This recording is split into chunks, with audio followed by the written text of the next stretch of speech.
From JBS Studios in Greater New York, this is the JBS News Update with Teisha Bader. I'm Teisha Bader with the JBS News Update for Thursday, March the 28th, 2024. 3 Israelis were wounded in a terror attack this morning in the Jordan Valley when their vehicles came under fire on a main road north of Jericho. A terrorist standing in the road opened fire at 2 school buses and at least 2 cars. A 30-year-old man who was in one car was shot and was in moderate to serious condition. Another man in the car with him was shot and lightly hurt. In the second car, a 13-year-old boy was hit by glass shards. He was said to be in good condition. The buses were bulletproof and there were no injuries there. A search was underway for the terrorist who fled the scene. Rockets were fired at northern Israel today from Lebanon. Damage was reported, but no injuries. And the IDF said it also successfully intercepted a suspicious aerial device that was heading towards Israel from Lebanon. The IDF responded to these incidents, hitting Hezbollah terror targets in Lebanon.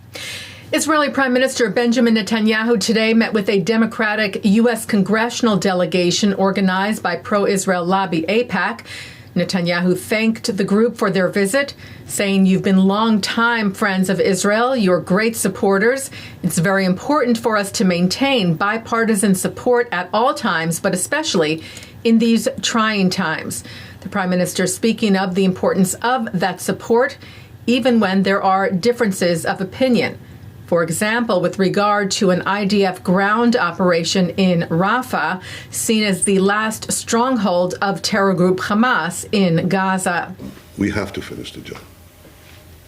It would be like leaving part of the Nazi army in place and saying, well, don't go there, don't leave a quarter of the German army in place and don't go into Berlin. It's not going to happen.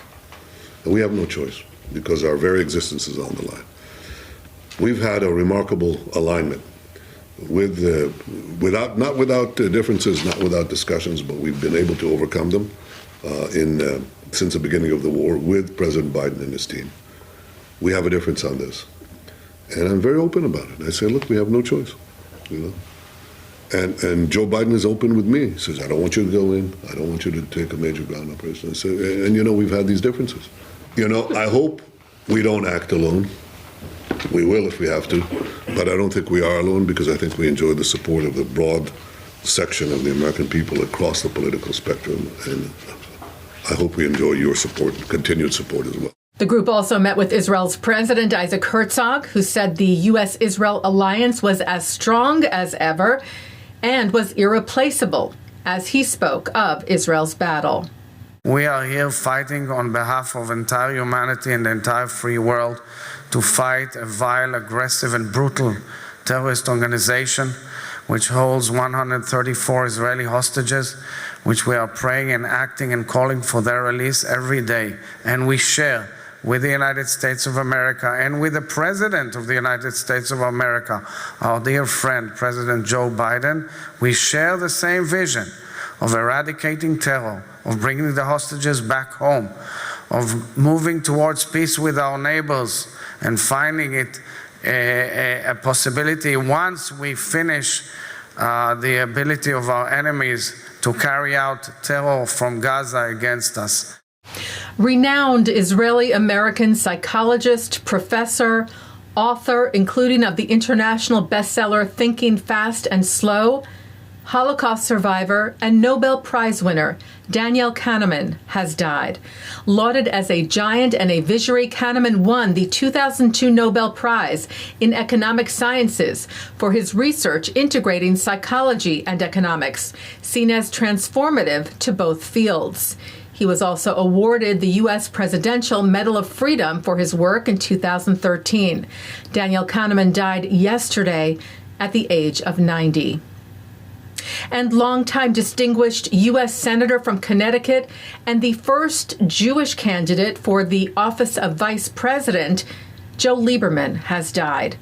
Lieberman was known as a voice of reason and a bridge builder in his political life, and known as a proud American, a proud Jew, and a proud supporter of the State of Israel. Lieberman was mourned by Democrats and Republicans alike, as well as by Israel's leaders. Prime Minister Netanyahu calling Joe Lieberman an exemplary public servant, an American patriot, and a matchless champion of the Jewish people and the Jewish state.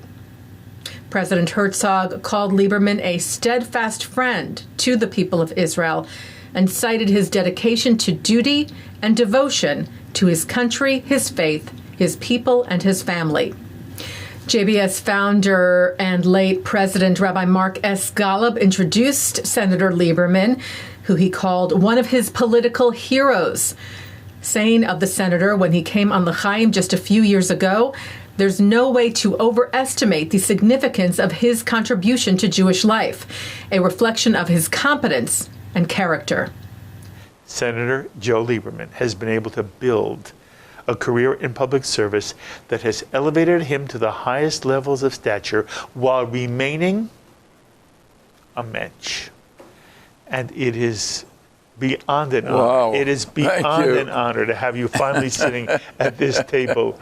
I adore you. Thank you for being here. Really, that was about the best introduction I've ever received. I appreciate it. I take it seriously and sincerely, and it means a lot to me. Joe Lieberman died yesterday, reportedly after complications from a fall. He was 82. Taking a look now at our programming for tonight on JBS for Thursday, March the 28th at 7 o'clock. JBS's Abigail Pogrebin hosts the second session of the Anti-Defamation League's Never Is Now annual summit, featuring author Dara Horn, campus leaders on the college climate, author Dan Senor, Marc Rowan of Apollo Global Management on combating antisemitism, Chabad on Campus International's Avi Weinstein on combating anti-Semitism on campuses across the U.S., and more. At 9, Rabbi Dovid Eliezrie is on L'chaim. At 10:30, an encore of the news, and then coming up next, it's Middle East specialist Mordechai Kedar featured on FIDF Live. And that's the JBS News Update for Thursday, March the 28th, 2024. I'm Teisha Bader. Am Yisrael Chai.